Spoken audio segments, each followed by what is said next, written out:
Бір махаббат хикаясы. Екінші бөлім. Тура 5 минут. Уақыт кетті, деп Айжан сағатына қарады. Айжан, кешір деп айтуға аузым бармайды. Сенің кешірмейтініңді біліп артыңнан келмедім. Тіпті басқа қалаға, құрылысқа жұмысқа кетіп те көрдім. Ұмытам деп. Ол тірлігімнен дым шықпады. Ұмыта алмадым. Әкесін өлтіргенді де кешіреді ғой. Шайтан азғырып неге сонша адасқанымды түсінбеймін. Сені сүйген, сені сағынған, мына жолы болмаған пендеңді кешіріп көрші. Енді ешқашан қайталанбайды. Саған деген сезімім сорлатты мені. Кешірші, Айжан, кешірші. 6 минут болды. Қош сау бол деп, көзіне тіке қарап Айжан кіріп кетті. Үйіне кіре сала, тамағындағы өксікті бір шығарып алды. Терезеден перденің бері жағынан сығалап еді. Айбек әлі отыр. Сағынғаны тағы бар, өшпеген махаббаты да бар. Жүгіріп шығып, кешірдім жаным, кешірдім деп, айғайлап құшақтағысы келіп ақ тұр. Бірақ көкірек жіберер емес. Осы оқиғадан кейін Айжанға алма келді. Салы суға кеткен, басы салбырап, құрбысын құшақтап егіліп жылады. Айжан түсінер емес, жұбатып әлек. Салқын су ішіп, бірер минуттан соң ентігін басқан алма. Айжан, сен білесің бе? Дархан екеуміз екі жаққа кеттік. Оның мамасы мен жайлы ести салы қарсылық танытыпты. Арғы күні бір байға деген прицепі бар албасты жазғызып баламның басын айналдырма деп ісіміз жазып жіберіпті. Сосын кеше Дастархан келді. Мән жайды түсіндірді. Мамасы оны басқаға үйлендірмекші екен. Сонда Дархан осылай оп-оңай сенен бас тарта салды ма? Қанша қарсыласса да мамасы көнмепті. Мені таңда, сол шөп желкені таңда деп Дарханға шарт қойыпты. Бір апта шыда, басқа қалаға көшіп кетеміз. Сен, мен және Дикош деген еді. Мен көнбедім. Анасының батасын алмай қалай бақытты боламыз? Өзің ойлашы, Айжан. Соңғы рет сүйдім де, анаңды құрметте. Сен оның алдында мәңгі қарыздарсың. Менің де анам болса ғой шіркін деп, ақылымды айтып, жөніне жібердім. Артыма қарамастан үйге кіріп кеттім. Енді бүгін таңертең ісіміз келіпті. Ашып оқысам. Келесі аптада мен үйленбекшімін. Әрине, бұл тек көз бояу. Артынша екеумін 2 аптадан соң ажырасам. Сосын екеуміз тағы бірге боламыз. Екеуміз теңесеміз. Сосын сені алып, басқа қалаға кетем. Дикошқа айтшы, папа жұмыста деп. Бір ай күт жаным, мен үшін, махаббатымыз үшін деп. Бір тілек, хат алдым Айжан. Алма тағы жылады. Сасқалақтап қалған Айжан не дерін білмей дал болды. Екі құрбы қосылып, жылап құшақтасып көп отырды. 10 күннен соң Алмаға бейтаныс бір номер хабарласады. Ол Дарханның анасы еді. Жылап сықтап, кешірім сұрап, аудандық медицина орталығының жан сақтау бөліміне келуін өтінді. Дарханмен бір жамандық болғанын іші сезген. Алма ұлын көтеріп алып, таксимен лезде аталмыш жерге келіп жетті. Ойлағаны тура екен. Дархан осыдан 10 күн бұрын көлігімен жол апатына түсіп, 8 күн ес-түссіз комада жатыр екен. Есін жия сала бірінші айтқан сөзі Дикош кел папаға дей болған екен. Анасы Дикоштың кім екенін білмеген соң, алғашында сандырақ деп ойлапты. Кейіннен толық есін жиған Дархан анасынан Алманы шақыртуын өтінген екен. Айналайын, қызым, өзің де анасың ғой. Қай анасына баласын жамандыққа ойлайды дейсің? Сені құтырған жөлекпе екен деп ойладым. Танымай жатырып, үкім шығарыппын. Саған тіл тигізгенім үшін Аллах мені жазалады. Ұлымның бұл жағдайға түсуі маған ескерту шығар. Жетімнің көз жасы жіберсін ба? Сені текке жылатыппын. Ұлымнан айырылып қалсам, мен де жетім болып қалар едім. Жалғыз Дарханнан басқа ешкім жоқ. Менде, кешір қызым, батамды бердім.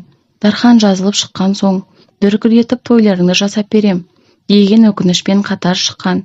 Өтініштен соң Дарханның анасы Алманы ішке кіргізді.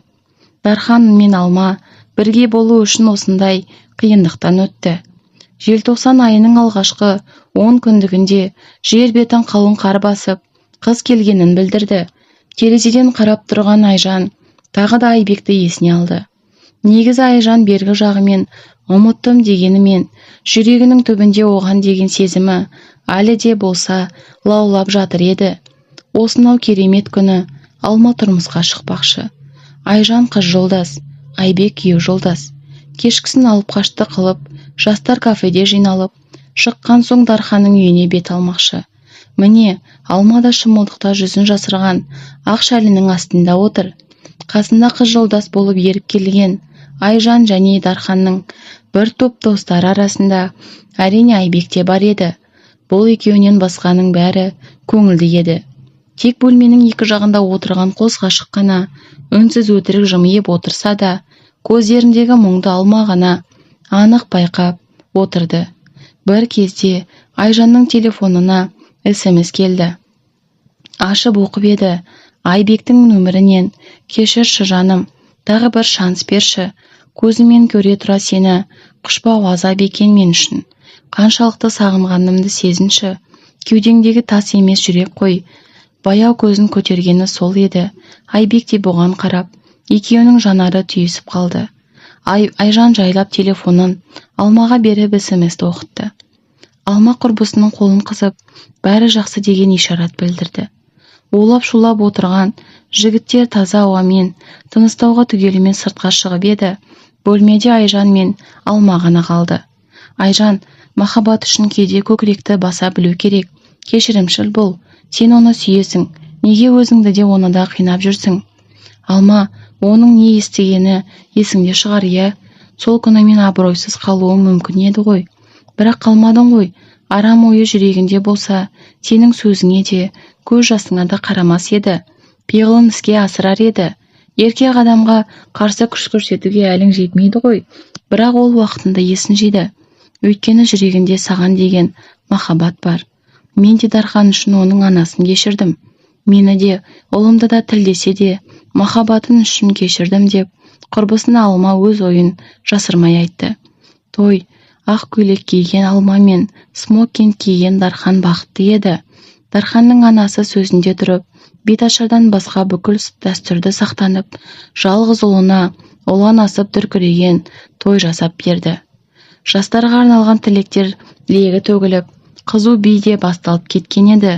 Асаба шулаған халықты тынышталдырып, орындарына отырып, өтініп, жас жұбайларды вальске шақырды. Оларға қосып Айжан мен Айбекті де ортаға шығып билеуін өтінді. Жарық сөніп, жасанды қар шашылып, жастар ортада қалықтап билеп жүр. Айбектің қолына беліне тигенде Айжан қапсырақ құшақтағысы келіп, өзін шаққа ұстап тұр. Жүрегі дүрсілдеп, бұдан әрі шыдай алмасын біліп, сағынғанын түсінді ме, әлде Алманың сөздері қайрады ма, әйтеуір кешіруге бел буды. Осыны сезгендей Айбек батыл үнмен: Айжан, бізге де жұғысты болып, осындай тойды Аллах нәсіп етсе екен. Кешіре алсаң кешіріп көрші, бәрін басынан бастайық. Амин, нәсіп етсін, көрсек көрейік, тек бұл соңғы рет деп құлағына сыбырлады. Өз құлағына өзі сенбеген Айбек сүйіктісін сүйіп алғысақ кеп тұр, тек айналағыдағылардан ұялып тұрғаны. Осы тойдан кейін қос ғашықтың баяғыша керемет күндері басталды. Махаббат деген айдың көлдің бетінде қалғып жүрген қос аққудай алаңсыз, беймарал кезеңдері еді. Бір күн Айбек қоңырау шалып: Айжан, кешке үйіңе анам мен жеңгем барады, сені маған айттыруға, сағат кешкі 9-дарда деп тұтқаны қоя салды. Айжан кері қоңырау шалып еді, абонент аясынан тыс жерде. Жұмыста бұдан артық отыра алмасын түсінген Айжан мамасына бар мән жайды телефонмен түсіндіріп, өзі бастығынан сұранып базарға бет алды. Сағат 5-терде үйіне келсе, мамасы, әжесі және екі нағашы әпкелері жиылып, бұның келуін тосып отыр. Дереу дастархан жаюға кірісіп кетсе де, Айжан толқып не істеп, не қойып жүргенін білмеді. Дейім арасында сағат 9-да болып қалды. Есік қағылғаннан Айжан бөлмесіне тығылып қалды. Табалдырықтан кірмес бұрын Айбектің анасы сізде қыз бар екенін естіп, ұлы бар ауылдан келіп тұрған айттырушылармыз, рұқсат болса кірейік, қарсылық болса кетейік деді. Әжесі: Қадамдарың құт әкелсін, кіріңдер, деп анақтарды ішке кіргізді. Шай ішіп, Айжанның басына үкі тағып, жөн жоралғысын жасап, танысы тарқасты. Тағы да бәрі жақсы, бәрі керемет еді. Бірақ Айжан шын мәнісінде Айбектің сөздеріне сеніп, арақты қойғанына иланып, болашаққа жоспар құрып жүргенді. Сырға салғаннан кейін Айбек қайтадан аптасына бір рет ішіп келетінді шығарды. Арақты қоюын өтінген Айжанға тойдан кейін мүлдем ішпейтінін айтып, ақталушы еді. Айжан ең сорақысы әлі алда екенін сол уақытта сезгенде жоқ еді. Айбек уақыт өте тәуліктеп, телефонды өшіріп тастап, із-түзсіз жоғалып кетуді шығарды. Қарындасы Әйгерімге хабарласып сұраса, олар да қайда екенін білмейтінін айтушы еді. Басында достарымен балыққа, аң атуға бардық дегеніне Айжан сенетін, және сеніп жүре берер ма еді. Бір күні телефонына Айбектің нөмірінен соқылған қоңырау болмағанда, сүйіктісі екен деп көңілді дауыспен тұтқаны көтерген Айжан телефонның арғы жағында нәзік үнді қыздың дауысын естіді. Алло, сәлем, сен кімсің? Өзің кімсің? Айбектің телефоны қайдан жүр қолыңда? Жоғалтып алған ба? Сен тауып алдың ба? Айбектің кімі боласың? Есімің кім? Айжанмын, қалыңдығымын. Неге сұрақтың астына алып тұрсың? Сүйіншіңді айт, апарып беріп телефонды алайын. Жарайды, 3000 теңгені Абай даңғылы 30-шы үйі 45-ші пәтерге әкеліп бер деді. Көп ойланбастан ішіп жүріп жоғалтып алған шығар деп 3000 теңгесін алып, әлгі қыз айтқан мекен жайға барды. Оңай тапқанына қуанып, есіктің қоңырауын басты. Есік ашылғаны сол еді. Айжанның көзі ұясынан шығып кете жаздады. Өйткені қарсы алдында тұрған, беліне сүлгі орап алған Айбек еді. Артынан әлгі телефондағы қыздың «Ол кім екен жаным?» деген дауысы шықты. Бұрылып алып, жаны кетіп қалған аяғын сүйреп қаша жөнелді. Бұндай қорлықты көргенше өлгенін артық санап, ойы сан тарапқа шашылды. Жетпей тұрғаны көзге шөп салу еді. Кереріңді көрмей, көрге кірмейсің деген ұйысы шығар. Көкірегі қарс айырылған Айжан мұңнан кесте тоқып, тағдырынан нағылет айтып, төсегінен тұрмастан 10 күн жатып ауырды. Анасы қасында жан ұшырып жағдайын жасап, жүрсе де қызының неге ауырып қалғанын түсінер емес. Дәрігерлердің отравление деген диагнозынан жазылатын уақыты да өтсе де, беті бері қарар емес. Іштей өзін жегідей жеген Айжан екі оттың арасында қалғанда еді. Айбектен бас тартайын десе, бір емес, екі емес, әулетті жерге қаратады. Бас тартпайын десе, көргені көз алдынан кетер емес. Бұлай тартса өгіз өледі, бұлай тартса арба сынады дегеннің кебін кешті. Содан болар, іштен тынып жазылар емес. Көзін ашса алдында Айбек отыр. Айжан көзін жұмып, оң жақ қапталына қарап, жақтырмаған білдірді. Айбек шашын сипап біраз қипылықтап отырды да, Айжан, кешір дегенім күлкілі естілетінін білем, бірақ бір нәрсені түсінші. Мен еркекпін ғой. Еркектің табиғаты солай жаратылған. Сен оны түсінбейсің. Саған саусағымның ұшын тигізбеу үшін осы қадамға бардым. Үйленгесін бәрі басқаша болады. Кешірші деп орнынан тұрып кетті. Ол кетісімен қасына анасы келіп, қызым, Айбек маған бәрін айтты. Тойға дайындықты сен қаласаң, бір күнде тоқтатам. Елдің шулағанына қарамаймын. Мен Айбекті қолдамаймын. Бірақ сен кешірсең мен көнемін. Бәлкім отау көтерген соң бәрі өзгерер. Менің балапаным, сенің пәк жүзің, жүрегіңді осыншама жаралаған жағдайды неге маған айтпадың ботам-ау? Тұр енді болды. Өзіңді сол бұзылған қыздармен тең көрме. Олар бір күндік, сен мәңгіліксің дегені сол еді. Айжан егіліп жылап, ішіндегі қақталып қалған өксікті шығарып жеңілдеп алды. Содан егере кешірді. Одан кейінде осы жағдай сан мәрте рет қайталанса да кешіре берді, кешірді. Бәрі айтатын, ол еркек қой деген сөз миын улап тастағандай. Айбектің бұл тірлігі Айжан үшін қалыпты жағдайға айнала бастады. Бар үміті алдағы той, бар білері жігітіне деген берік махаббаты. Адамның өзін ұмыту оңай, тек сыйлаған үміттен бас тарту қиын. Бұл Айжанның түсінгені. Бала кезіндегі жұлдыздан тілеген тілегі орындалар сәт жақындаған сайын сүйіктісіне деген сезімі ұлғая берді. Айбек те жалпы жаман жігіт емес, тек ара-тұра жасайтын жаман қылығы мен ішетін арағы болмаса. Межелі күн жетіп, қарашаның орта белінде екеуінің тойы болды. Қолдан ұзатылып, беті ашылып, ақ көйлек киген Айжан той үстінде іштей Аллахқа шүкіршілік етумен болды. Арманы орындалып, алғашқы жүрегінде махаббаты бұрын жарған адамның жары атанып жатыр. Айжанның әжесі Ақапа қызына тілегімен қоса өсиетін айтып жатыр. Дәл сол кезде осы өсиет тілек өзінің өміріне азық болып, талай рет отбасын сақтап қалу үшін күш-жігер болатынын Айжан білмеп еді. Той ойдағыдай өтті. Отбасылық өмір басталып та кетті. Бәрі өз ағымымен өтіп жатырды. Айбек жақсы жұмысқа орналасты. Айжан бақытты. 3 ай өтсе де аяғы ауырлай қоймағанына Айжан уайымдай бастады.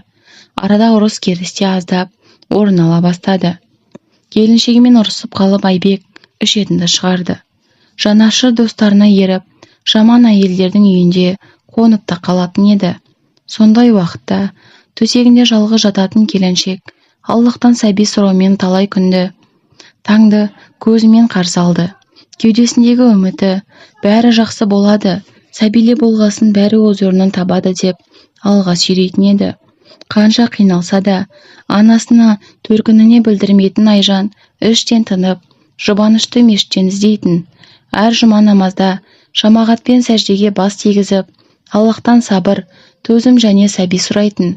Баяғыда тұлымшағы желбіреген жас қыз құлаған жұлдызға қарап тілек тілеуші еді. Ал қазір басына ақ жаулық жабылған келіншек болғасын тек Аллахқа қол жаятын. 8 ай уақыт өтіп, көп күттірген құрсақты да көтерді. Күйеуіне қуанышты хабарды жеткізгенде жас жұбайлар қосыла жылап жіберді. Айжанның жағдайы белгілі, ол әйел, ал Айбектікі не? Мейлі жыласын, қуаныштың көзі, жасына артық Аллахтың қай кереметі бар дейсің. Не де болса бұл көз жас, жақсылықтың нышаны, әдемі өмірдің бастауы болсын. Айжанның енесі Балзия апа іштей тіледі. Алайда Айбектің отбасылық жағдайын, қыздай қосылған жарын көре алмайтын достары бар еді. Сол мәжгүндер Айбекті азғырып арақ ішкізіп, сайқалдарға апаруын қоймады. Олардың бар мақсаты Айбекті ажырастырып, өз қатарларына бірыңғай қосып алып, аяғы ауыр келіншегін, аурушан шешесін де ойламай, сол аурудың айдауында көп жүрді. Айжанның сондағы үміті ішіндегі сәбиді қолына алғасын қоятын шығар деумен болды. Сол күнді риясыз асыға өтті. Сырт көзге Айжан бақытты келіншек еді. Жолдасын азғырып жүрген шайтанды бір күні жеңетініне сеніп, сабырмен дос болып рухани күресе білді. Екі жасты таныстырған, табыстырған көктемнің алғашқы айы екеуіне ата-ана бақытын сыйлады. Дүниеге шекесі торсықтай падишах келді. 2014 жылдың наурызында айы күні жетіп Айжан ұлын бауырына басты. Босану керуетінде жатып, «Ей Аллам, енді бәрі жақсы болсыншы» деп дауыстап тілек тіледі. Үйге шыққан соң енеші жарыс нәрестеге көз тиеді деп жақындарын шақырып кішігірім шілдехана жасады. Айбектің езуіндегі шынайы күлкіге қарап, Айжан мәз, құдды гран-при ұтып алған кісідей, өзінің әке болғанына сенер емес. Падишах 3 айлық болған кезде Айбекті достары қайта торуылдай бастады. Бір бәлекеттің боларын сезген Айжанның көңіл күйі түсіп кетті. Сөзге еланғыш ақ көңіл, жарының тағы да таза жолдан таюы әбден мүмкін екенін біліп жүрді. Айтқаны айдай келіп, 5 күн бойы үйге кештетіп оралып жүрген жолдасы 6-шы күн дегенде тағы үйге қонбады. Ешқашан күйеуіне дауыс көтеріп көрмеген Айжан сол түнді әдетінше ояу өткізді. Осы жолы ол Аллахқа жалбарынбады. Керісінше тағдырына лағнет айтып, Айбекке ессіз ғашық болғанын өзін өзі кінәлаумен болды. Таң болса да атып келеді, Айбек әлі жоқ. Сағат 9-да келген күйеуіне күлімдемеді. Қайда болдың? Астанадан группаластар келіп түнімен ішіп, жетер. Даусы қатқыл шыққан Айжанның көзінен бір тамшы да жас шықпады. Жетер, тоқтат өтірігіңді. Мен саған кіммін, а? Мына жатқан сәби кім? Ең болмаса мені емес соны аясаңшы. Ауыздары арақ сасыған достарың, жұмақтың иісі аңқыған періштеңнен артық па? Сен ауырып қалсаң аузыңа су тамызатын кім? Мен бе солар ма? Басыңа іс түссе, қабырғаңды тірейтін кім? Мен бе солар ма? Отбасылы ошақ қасынан гөрі сасыған сайқалдардың бәрделі мен притоны артық болса бара ғой, не жетпейді саған? Үйленгесін өзгерем, бәрін қоям, деп мен түгілі анамды алдадың. Көтермейсің, бедеусің дедің, көтердім. Сәбилі болғасын бәрін тиям дедің. Міне, сәбилі болдың, қара не жатыр. Көр соқыр болған көзіңді ашып қара, айналаңа қара. Оң жағыңда анаң, сол жағында жүрегіңе жабысқан жарың, қолыңда балаң, төбенде аллаң бар. Осының бәрінен айырылып қалам деп қорықпайсың ба? Қаншама адам сенің орнында болуды аңсайды, ал сен болсаң, бақытыңды бастан теуіп жүрсің. Мен кетем төркініме, саған арнаған өмірім, сен үшін соққан жүрегімді ұлыма сыйлаймын.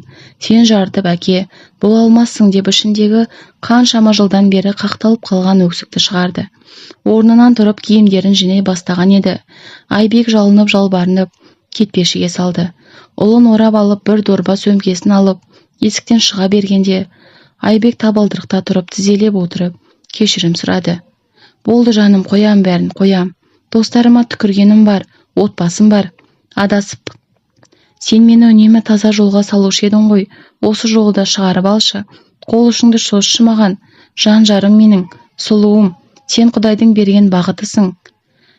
Тастай көрме сорлы күйеуіңді, баламның иесінен айыра көрме. Енді осы тірлікке барсам, жолыңда тұрмаймын. Сөзім сөз деп, ешқашан айтпаған уәжін жаудырды.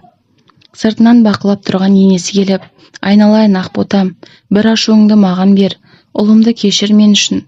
Немеремсіз мына үй моламен тең. Егер кетсең, мені өз қолыңмен көрге көміп кеткенмен бірдей болады ғой. Ақылың бар ғой, қарғам, бір мүмкіншілік бер деп. Ботадай боздаған енесін бір қолымен қапсыра құшақтап, мамалап егілді. Онсыз да кеткісі жоқ. Айжан табалдырықтан бергі жағында қала берді. Сол күні кешкісін бөпесін бесікке бөлеп, әлде ақ бөпем, ақ бесікке жат бөпен, бүгін сәби ал ертең, ер жетерсің сен көкем.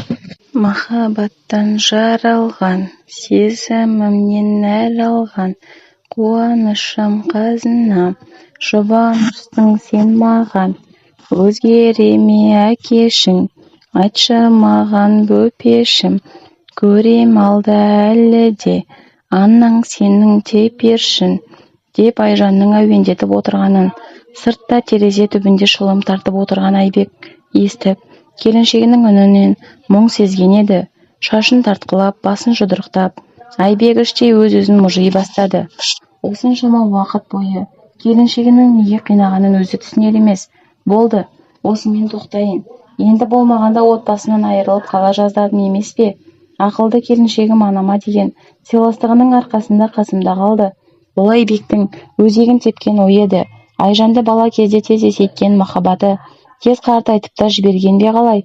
Осы күні ол тым уайымшыл, сөзге шорқақ боп қалғандай, бар мұңын параққа түсіріп қаламсаппен дос болыпты. Айбек сөзінде тұрды. Осы жағдайдан кейін әрдайым келіншегінің қасынан табыла білді. Жұмыстан соң үйге асыққан Айбекті алдынан еңбектеп ұлы күтіп алатын болды. Былдыраған тілі алғаш рет папа деген сөзді айта бастаған. Айжан болса қызғанып, мама деп айт деп үйретумен әлек.